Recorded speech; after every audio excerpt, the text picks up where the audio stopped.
Hi everybody, welcome back to another Steam Deck video. In this one, I'm going to try and answer the question about what sort of gamer should consider buying a Steam Deck. Now, don't get me wrong, I love my Steam Deck. It's amazing. You know, it's got this superb screen and the battery life is really good. It's so light.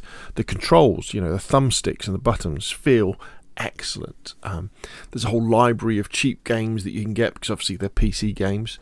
And we know there's going to be all this ongoing support with SteamOS and Valve on this particular platform because undoubtedly it's been pretty successful. However, it is an expensive bit of kit, and I know the Steam Decks are at the cheaper end of the handheld PC gaming market, but it's still a lot of money. I mean, the version I've got is the 512GB OLED version, and you're talking north of £400 for this. And even if you get the cheaper LCD version, I think there's the 256GB version, you're still talking over £300. And I think that if you don't want to be disappointed or frustrated especially about what it can do and how it does it, I think you've really got to ask if you're the right type of gamer for the Steam Deck, or if you're better off spending that cash on something else. Okay, so let's get started. So who should buy a Steam Deck? And I think the Steam Deck, you know, the headline for this video could be something like, the Steam Deck is an amazing PC accessory, because I think if you've already got a PC gaming rig that can play AAA titles, and you've already got a healthy Steam library, and you like the idea of being able to play a lot of your back catalogue, your Steam back catalogue, away from your desktop PC, whether that be in bed or at work or at the shed or at the coffee house or in your car, and you're not afraid of a little meddling with settings and setting up alternative launchers and things like that, I think this would be good for you, because generally if you've got experience of gaming rigs, PC computers, you'll know that they can be a little bit fiddly to set up, and you'll also know about the limitations of devices that have less graphical power than your desktop, because probably when you were researching your gaming rig to buy it or to replace the existing one, you'll have looked into graphics cards and you know, okay, so we know that an RTX 4090 is going to be better than a RTX 3070, and I'm going to have to run games at different resolutions or different frame rates, and that is a part of the PC gaming life. And when you get something like the Steam Deck, you'll pick it up and go, well, it's tiny, it doesn't use that much power, and you'll set your expectations accordingly. So generally, when you fire up games on it, as a PC gamer, you'll be like, oh wow, this is really cool. But you'll also understand that when you fire up other games, and they're maybe a little bit stuttery, or the frame rate isn't very high, or even if they don't work at all, you'll kind of understand that. I also think that if you had a PC gaming rig for AAAs, and you've got a healthy Steam library, but you don't have that sort of PC anymore, you know, and you don't have the space for a desktop or a gaming laptop, you know, your life has moved on, maybe you've got young kids or something like that, but you really fancy getting back into PC gaming, and you've got a nice healthy back catalogue on Steam, and the idea that you can just have this thing on a dock somewhere, charged up, and then you just pick it up, and then you can just, in the corner of the room, well, you know, I don't know, the kids are having their tea, or you're waiting to pick them up from school or something like that, you can jump in and you quickly play one of your games. I think that's a really good solution for you as well, because again, you'll have a back catalogue of Steam games. You'll have the experience of PC gaming, you know, as I just said, you know, with the idea that certain PCs perform better than others. You'll probably be okay with going in and changing settings and installing different launchers and stuff like that. And so the technical side of the Steam Deck won't be a problem.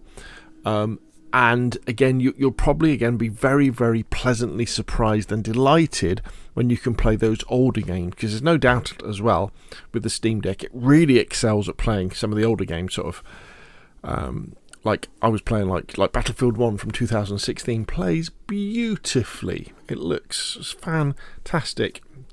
Even things like The Division, which although sometimes you can struggle a bit with frame rate, it looks really, really good.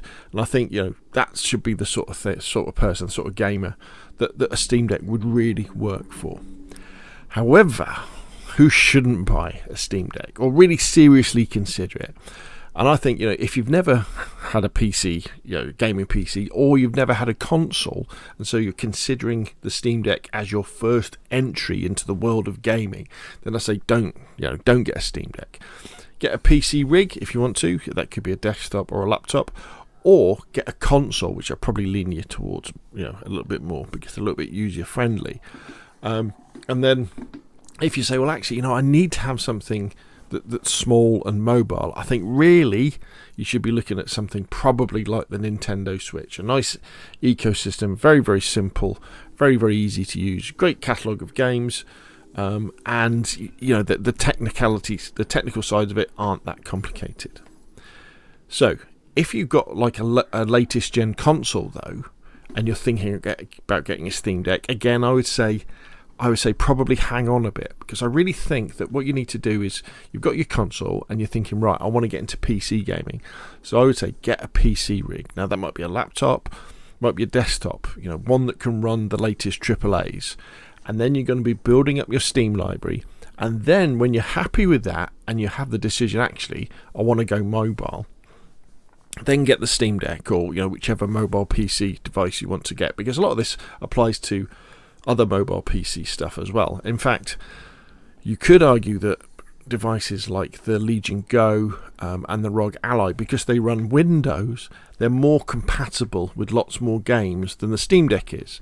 But the reason why the Steam Deck is the price is because it does run Linux, and it is kind of tuned around the Steam Deck. But that does mean that lots of games, even on Steam, don't work with it.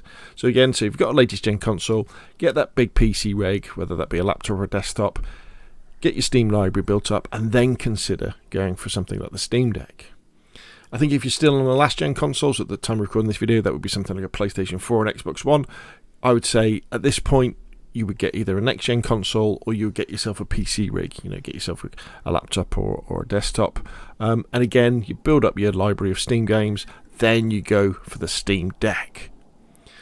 So as you can see, I think the Steam Decks are really best suited to gamers who have had or have a AAA gaming rig, and you've already got a nice Steam library to give you a good selection of games to play, because not all of them are going to work. And also, by being part of that sort of community, you'll be very aware of the frustrations and challenges of PC gaming, because trust me, no matter how much you think that PCs are stable, they're nowhere near as stable as consoles when it comes to things crashing and you're having to do restarts and having to deal with lots of different programs and things like that. Because the other thing is that the Steam Deck is not the equivalent of a PC gaming rig. If you are buying one to get into PC gaming, I don't think that's the right path to take. I mean, sure, it plays lots of games really, really well, and you can put it in a dock and you can play it on a TV or a monitor. But if you're looking for that premium PC gaming experience coming from, say, console, and especially if you'll want to be playing AAA titles, the newest ones, then really a gaming PC or laptop or the latest console is really the way to go. Because one of the big problems with things like the Steam Deck or the ROG Ally or the Legion Go or any of these mobile PC game platforms is that they're trying to fit a square peg into a round hole, because the majority of PC games are based around and designed for people sitting in front of computers, sitting in front of a laptop, for example, or sitting in front of a desktop computer with a nice keyboard, a nice big monitor, and a mouse. And yet they're trying to get these games to work on these devices with tiny screens and using joypads and triggers and D-pads and face buttons.